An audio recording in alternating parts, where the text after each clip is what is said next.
also a shorter president, it appears.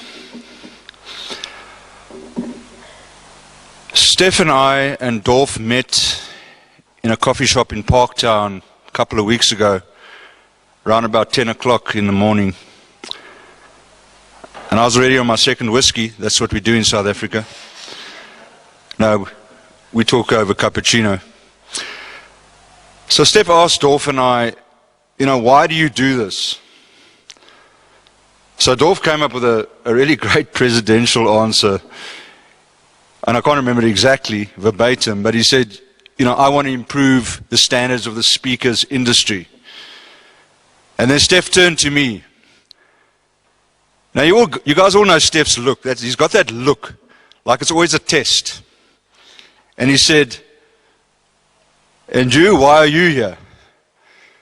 And I'm grappling to think, why am I here? And all I said to him was, because I really just want to hang out with my mates. And I thought, hell, this is the best the future president could come up with. In fact, I was so irritated with myself that I sent him a note that night on email and said, look, hey, I don't know what got into me, but that wasn't the best answer I could give. And of course, Steph in his manner said, you look like hell, Jacques, are you okay? But then I realized that actually it was a true answer. I do this because sadly or happily, over the last 9 years, my only friends are speakers. I don't have any other friends.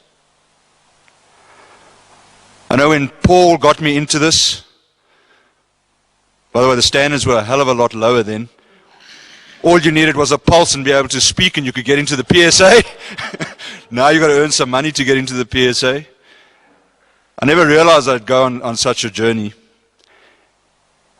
And I've got to know, 128 members, but I've got to know 70 quite well. I know there's people in this room today that are battling out there. And coming to this convention has been a sacrifice for you. And I know it's tough out there. I feel for you. I think most of us have been there. And some of us might still be there. We've lost a whole bunch of friends because it's difficult. I know when Billy lost a loved one this year. I know Adolf is standing. He's going to the doctor tomorrow. He's actually got quite a bad injury, but he's held out for this weekend. So I wish you luck tomorrow. I worry about Steph sometimes. Actually, a lot.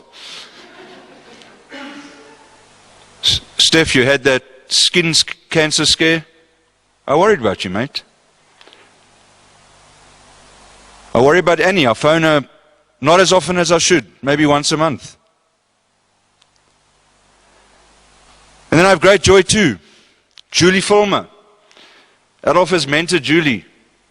From a fledgling speaker, we went and watched the first showcase 6 or 7 months ago, I can't remember, even a year. And because of the PSA, we put her in touch with Bronwyn, who you saw at the dinner last night, and it was there at the convention. And as you know, Bronwyn's a speaker's agent. And Julie and Bronwyn got together, and great news, Julie is going to do her first 10,000 Rand talk next month. Give her a hand.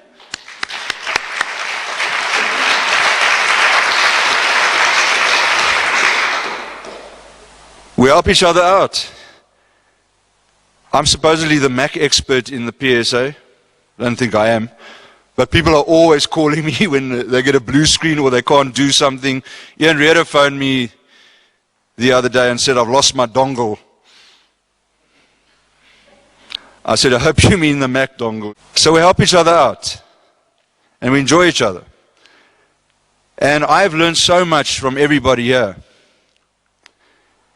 And I'm don't want to pick favorites, but Steph and I spend some time. We're almost like a married couple because we argue. I remember in Hyde Park the one time, remember Steph, we were talking and then we both blew up. So I grabbed my money to pay for the coffee. But you know, where Steph goes, the coffee's never like $5. It's like a $50 coffee. So I'm going, I hope I've got enough. So I want to do the grand exit. He said, don't you dare pay for this coffee. So I get out, I'm in the car park, and I get an SMS. I'm sorry, but won't you come back? So we are a bit like in a relationship. So we fight, we love each other. But I think a guy, as you probably gathered, that has touched me is Kali Roos, who for me is possibly one of the most integrated, amazing human beings you'll ever meet in your life. And as I said to you, he threw me into a dry riverbed in the game reserve, and he pulled me out there a changed man. So yeah, all I have is friends in the PSA, in the speakers industry. Now the other great love of my life besides speakers, my daughter Rebecca. You can see her over there. She's just ducked down because she's as shy as her mother. Rebecca, you can stand up. It's only Daddy. She's my biggest fan. I went to speak at a women's group and she came with. I was babysitting and she claps the loudest, and it's amazing. It was the only applause I got that day. But Rebecca is now 7, and she was around about 4 years old when she came up to Simone and I and said, Mommy and Daddy, I want to tell you something. So she took our hands, led us to the couch, and I don't know what she saw, or how in tune she is with this thing we call a universe. But she said to us, I was sitting up with the old lady, and we were waiting for you. And when you came past, we chose you. And she said, Mommy and Daddy, I'm so glad that I chose you. And in that moment, I had a deeper meaning in my life. I realized that yes, Rebecca had chosen us, and we had the ultimate responsibility to her. And why do I tell the story? Just because it's a cool story and I want to throw it in, because I was trying to find a place to put it in. But here's the real reason for the story. Is because we as speakers have been chosen. And it is a massive responsibility for us. Because there are people at conferences, at training sessions in the world that you need to hear what we have to say. Because you know, when we go to a convention, we create something there. There are 4 tastes in the world that our tongue can taste, isn't there? There's bitter, there's sweet, there's salty, and there's sour. But you know, there is another taste. And it's a Japanese word called umami, which means delicious. And Douglas would like that since he's into bodybuilding. It's actually just L-glutamate, mate. And what umami does, it adds that flavor to the crisps. I think it's almost MSG, isn't it? It adds that flavor. It thickens the gravy. It makes things more delicious. And I think that's what happens as speakers. When we get into a convention, we add that umami. We add that thickness. We add that texture that rounds that convention off. But we have been chosen. We have been chosen to help people find out what it is that's going to make them tick. So yes, we're a bunch of mates here. Well, I consider you all my mates. And I hope for the first timers, as the president, I'll get to meet you. I'm certainly going to make it my mission to chat to you as often as possible. If you look at my business card, my email address is very small, but my telephone number is very big.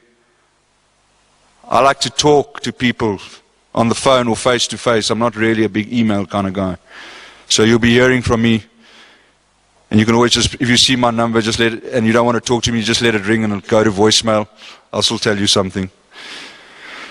So, I suppose we are the change that we want to see in the world, and we need to, I suppose, change, because I think a lot of us in this room and in the PSA and in life are actually works in progress. Maybe that's why we do this, because it's actually therapy. We can go out and heal ourselves as we heal others. So, my theme this year, also another working title, is You the Chosen. I want you to know that every time that we get together and that we speak in front of an audience, that we have a special mission and we have been chosen to deliver that message. Ladies and gentlemen, I only hope that I can serve you a fraction as well as Adolf has served you. And maybe just add a bit more umami to this organization. And with the help of Roger, who should have been here today, up here, not me,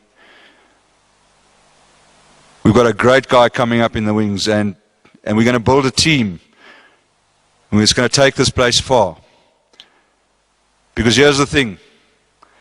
We cannot give up on this organization. We cannot give up on ourselves. Because we are the chosen. Thank you very much.